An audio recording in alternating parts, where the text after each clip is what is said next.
Hello friend, welcome to my YouTube channel math solution. आज हम triple integration का problem लेंगे। तो टॉपिक है पोलार कोऑर्डिनेट्स। ठीक है, इसके पहले भी हमने पोलार कोऑर्डिनेट्स के क्वेश्चन लिए, बट ये वाला क्वेश्चन से इसमें बोला इसने इवैल्यूएट्स। अब इवैल्यूएट्स बोला, आप इसको डायरेक्ट भी सॉल्व कर सकते, बट अगर आप पोलार कोऑर्डिनेट से सॉल्व करेंगे तो ईजी हो जाएगा उसको सॉल्व करना। क्यों सर, क्यों? ताकि इसमें जो लिमिट्स है वो सब जीरो से इन्फिनिटी, जीरो से इन्फिनिटी, जीरो से इन्फिनिटी। अब इसका जीरो से इन्फिनिटी करेंगे तो मैक्सिमम टाइम तो सबसे पहले आपका इसका इंटीग्रेशन ही निकलेगा। अब इंटीग्रेशन नहीं निकलेगा तो थोड़ा प्रॉब्लम देगा। तो हमने क्या किए, इसको पोलार कोऑर्डिनेट्स में कन्वर्ट करके इसका लिमिट भी चेंज कर दिए ताकि प्रॉब्लम बहुत आसानी से सॉल्व हो। तो अब इसमें प्रॉब्लम ये रहेगा कि सर पोलार कोऑर्डिनेट्स में तो कन्वर्ट कर लेंगे, लेकिन कौन सा केस बनाएंगे? तो फिर मैंने आपको वीडियो की स्टार्टिंग में समझाया था, पहला वीडियो जब था अपना पोलार कोऑर्डिनेट्स का, अगर कुछ मेंशन नहीं किया तो आप फर्स्ट क्वाड्रेंट को कंसिडर करेंगे, क्योंकि उसके तीन केसेस है पोलार कोऑर्डिनेट है। कि पहला केस जो है for complete sphere, second for hemisphere, and third one is positive octant और फर्स्ट क्वाड्रेंट। तो मैक्सिमम टाइम आपको थर्ड केस वाला अप्लाई होगा। ठीक है ना? अगर आप पहला वीडियो देखेंगे तो पूरे समझाया था, मैंने नोट भी लिखाया था। वो तीनों नोट याद होना, अगर वो तीनों नोट याद है आपको तो 6 के 6 प्रॉब्लम ऑटोमेटिक आते हैं। ठीक है ना? टोटल इसके 6 क्वेश्चन है। तो इसको हम लोग सॉल्व करेंगे पॉजिटिव ऑक्टेन से। किससे? पॉजिटिव ऑक्टेन से। तो पूरे प्रॉब्लम को कन्वर्ट कर लेंगे पोलार कोऑर्डिनेट्स में। तो देखना किस तरह कन्वर्ट होगा। सबसे पहले इंटीग्रेशन जीरो से इन्फिनिटी, जीरो से इन्फिनिटी, जीरो से infinity, D x D Y D Z divided by one plus X square plus Y square plus Z square is equal to R square is equal to one plus X square plus Y square plus Z square whole square. ठीक है, to converts the polar coordinates. तो यहाँ पे क्या होगा, R R cos theta sine phi, are sine theta sine phi, Z is equal to R cos theta. ठीक है, then D x D Y D Z is equal to R square sine theta D R D theta D phi. ठीक है, और फिर ये भी आपका steps है X square plus Y square plus Z square. ठीक है, तो ये 5 स्टेप जो आपको रट लेना, याद कर लेना, मैंने बाद में हर बार बोला। ठीक है, 6 प्रॉब्लम में ये 5 स्टेप आपको डायरेक्ट लिखना है, पोलार कोऑर्डिनेट्स में डायरेक्ट मेंशन करना है। तो ये हो गया आपका। फिर यहाँ पे ये तो क्वेश्चन पे डिपेंड करता है कि कौन सा केस अप्लाई होगा। तो फर्स्ट केस होगा कि थर्ड केस होगा। अब यहाँ पे कुछ मेंशन नहीं किया तो मैंने आपको डायरेक्ट बोला कि थर्ड केस लेना। थर्ड केस जैसे लिए आपने तो जीरो से पाई बाय टू, जीरो से पाई बाय टू, जीरो से इन्फिनिटी, आर का लिमिट जो आएगा इन्फिनिटी आएगा। नहीं तो क्वेश्चन में गिवन रहता स्पीयर, तो स्पीयर को डिपेंड करके अपन आर का लिमिट निकालते, बट यहाँ पे स्पीयर भी लिखा हुआ नहीं है, कुछ भी नहीं दिया। लेकिन सर आर का लिमिट कैसा लेंगे? तो इसमें से कोई एक लिमिट लेंगे, तो इसमें एक्स वाला लिमिट लेंगे, तो जीरो से इन्फिनिटी, जीरो से इन्फिनिटी आ गया। सर समझा नहीं मेरे को। जैसा मान लो एक स्पीयर कंसिडर करता, X square plus Y square plus Z square is equal to A square, तो हम लोग जीरो टू ए लेते। फिर दूसरा लेते x square plus Y square plus Z square is equal to one. तो वन क्या रहता? रेडियस रहता। तो जो अगर जीरो वन होता तो वन लेते थे हम, बट यहाँ पे तो कुछ मेंशन ही नहीं करा। तो यहाँ से आपको जीरो से इन्फिनिटी एक ले लेंगे, तो ये वाला टर्म्स आ जाएगा उसका आर का लिमिट। बाकी ये दो लिमिट तो कॉमन ही रहता थर्ड केस में, बस आर ही डिपेंड करता। तो आर अपने को क्वेश्चन पे देवा स्पीयर से निकलता हमेशा, बट यहाँ पे स्पीयर दिया नहीं है उसने, तो हम लोग लिमिट से लेंगे। कहाँ से लेंगे फिर? लिमिट से, क्योंकि स्पीयर नहीं दिया तो फिर अपने को लिमिट तो उठाना पड़ेगा। तो अपने को जो क्वेश्चन का इंटीग्रेशन है उसमें से लेंगे। तो जीरो से इन्फिनिटी आर का लिमिट्स आ गया, और थीटा का लिमिट जीरो से पाई बाय टू, फाइव का लिमिट जीरो से पाई बाय टू। अब ये पूरे प्रॉब्लम को कन्वर्ट कर रहे हैं हम लोग पोलार कोऑर्डिनेट्स में। पोलार कोऑर्डिनेट्स क्या करता है sir? D x D Y D z को डी आर जी थीटा डी फाइव में कन्वर्ट करता है। तो इसको कन्वर्ट करेंगे, तो देखना इधर क्या होगा। देखना ये हो जाएगा जीरो से इन्फिनिटी, बहुत ईजी मेथड से पढ़ा रहा हूँ, जीरो से पाई बाय टू। अब देखो क्वेश्चन कितना आसान होगा, जीरो से पाई बाय टू हो गया। अब यहाँ पे d x D Y D z की जगह क्या लिखेंगे? R square sine theta D R D theta d phi. ये हो जाएगा आपका r square sine theta D R D theta d phi divided by one plus, अब वन प्लस वॉट, ये वन था आ गया, और ये क्या रहता है मेरा? आर स्क्वायर के बराबर में रहता, इसके बराबर में रहता आर स्क्वायर के। तो हमेशा आर स्क्वायर ही लिखना है जब भी अपन पोलर कोऑर्डिनेट्स में कन्वर्ट करेंगे।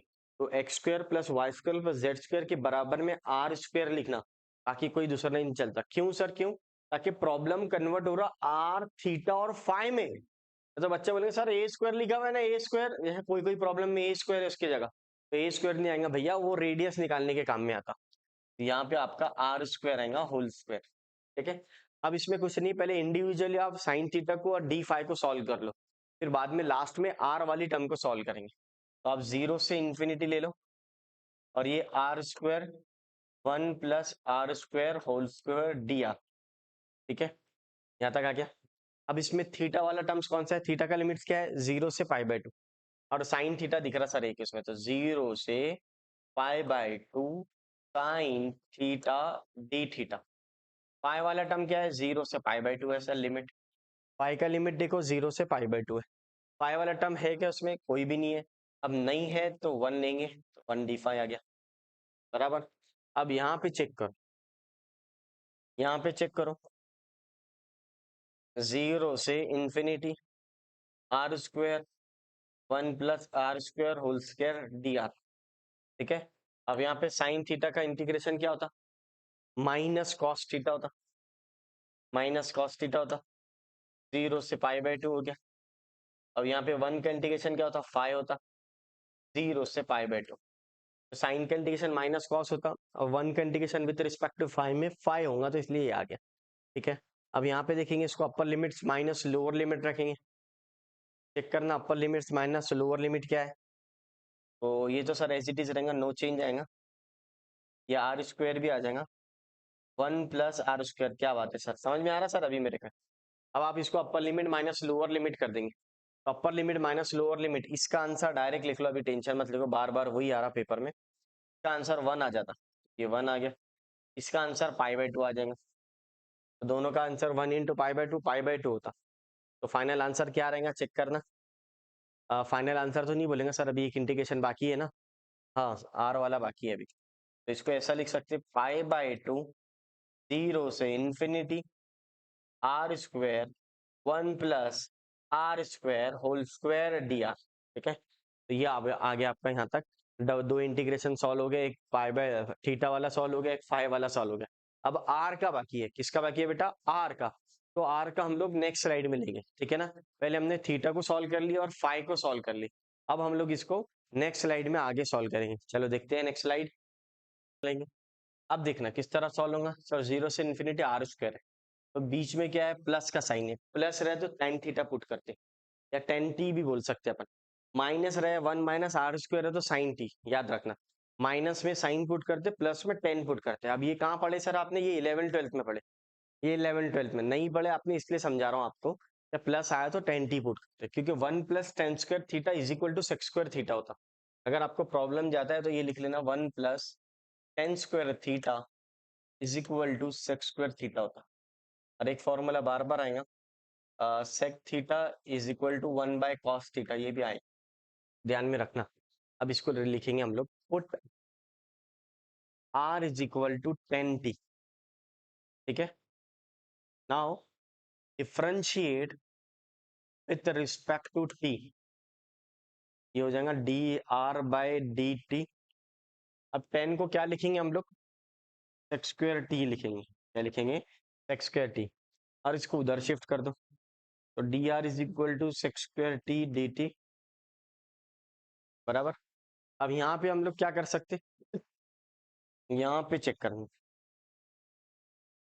ये हो गया आपका r बोले तो 0 से इंफिनिटी, और t बोले तो, अब चेक करना, जैसे आप 0 रखेंगे तो t का वैल्यू भी 0 आ जाएगा, जब r का वैल्यू आप इंफिनिटी रखेंगे तो t का वैल्यू π/2 आएगा। ठीक है, tan इंफिनिटी π/2 होता, tan इंफिनिटी π/2 सर समझा नहीं, पहले r का वैल्यू 0 रखे तो t का वैल्यू भी 0 आता, बट r का वैल्यू इंफिनिटी रखे तो t का वैल्यू π/2 आएगा, क्योंकि tan 90 इंफिनिटी होता, tan π/2 इंफिनिटी होता, ये आपको ध्यान में होना। ठीक है, अब ये प्रॉब्लम कन्वर्ट हो रहा, अब चेक करना, यहाँ पे क्या π/2 लिख लो पहले, 0 से π/2 आ गया। अब r का वैल्यू क्या है, tan t हो गया। अब देखो थोड़ा सा कलर चेंज कर देंगे, r का वैल्यू क्या है, tan t, तो ये क्या है, r स्क्वायर है, तो ये हो जाएगा tan स्क्वायर बराबर, divided by 1 plus tan square t, और ये होल स्क्वायर। अब यहाँ पे टी आर का वैल्यू कितना है, sec square t d t, उठा के रख दो, कुछ नहीं कर रहा, जहाँ पे जो वैल्यू है उठा के रख दो आप। ये देखो, अब देखो 1 प्लस टेन स्क्वायर टी क्या होता, मैंने लिखाया ऊपर formula, 1 plus ten square theta क्या होता, सेक स्क्वायर थीटा होता, तो 1 प्लस टेन स्क्वायर टी क्या होगा, तो सर दिखता है मेरे को सेक स्क्वायर टी होगा, तो ये आपका रहने दो, इसको एज इट इज, ऊपर वाले को रहने दो, ऊपर मत छेड़ो, नीचे आ जाएगा आपका sec square t whole square. ये पूरा पार्ट 11 12 का पार्ट है, ये 11 12 में बहुत बार आपने सॉल्व कर लिए होंगे, अगर जिन बच्चों का 11th-12th हुआ है, नहीं हुआ कोई बात नहीं, मैं एकदम बेसिक से समझा रहा हूँ, ठीक है। अब ये सेक्स स्क्वायर टी, तो ये स्क्वायर से ये भी कैंसिल हो जाता। अब आपके पास क्या बचा, π/2 0 से π/2 tan square T divided by sex square T बराबर। अब इसको भी कन्वर्ट कर लो, इस तरह कन्वर्ट करेंगे चेक करना। अब आपको पता है tan थीटा को अपन साइन अपॉन कॉस लिख सकते, साइन अपॉन कॉस लिख सकते।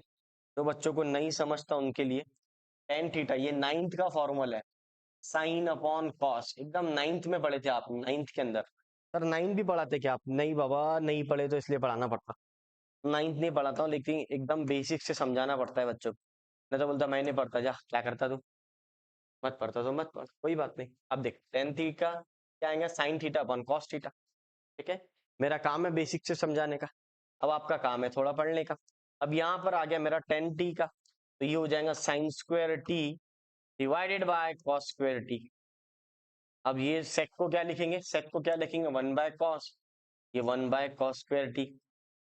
दिख रहा है आपको कितना इजी मेथड से समझा रहा हूँ, 10 को साइन अपॉन कॉस करके बता रहा हूँ, और सेक को 1/cos, ये लिखा हुआ है फॉर्मूला। ये सब 9th के फॉर्मूले, 9th-10th के, ठीक है। क्या बचा आपके पास, कॉस कॉस कैंसल, तो ये आ गया आपके पास π/2 0 से π/2 साइन स्क्वायर टी।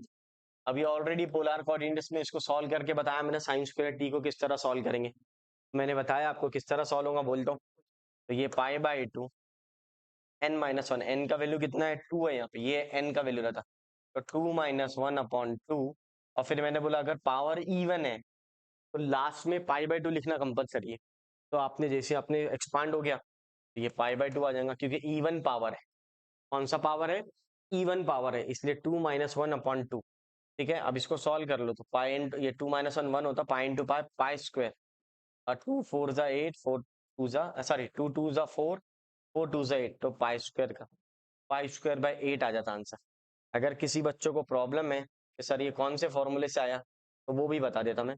0 से π/2 साइन स्क्वायर, ये n ले लो, और ये x और ये dx ले लो। ये वाला क्वेश्चन समझ लो पहले, किसी को प्रॉब्लम है तो चेक करना। अब देखना मेरे दोस्तों, ये आ जाएगा आपका n-1/n, n-3/n-4, n-5/n-6 dot dot dot π/2, और बाकी सेम ही रहेगा, ये सेम ही रहेगा, लास्ट में 1 आ जाएगा। अब ये किसके लिए π/2 आएगा, इवन के लिए, और ऑड रहेगा तो लास्ट में आपको 1 लिखना पड़ेगा। क्या लिखना पड़ेगा, 1।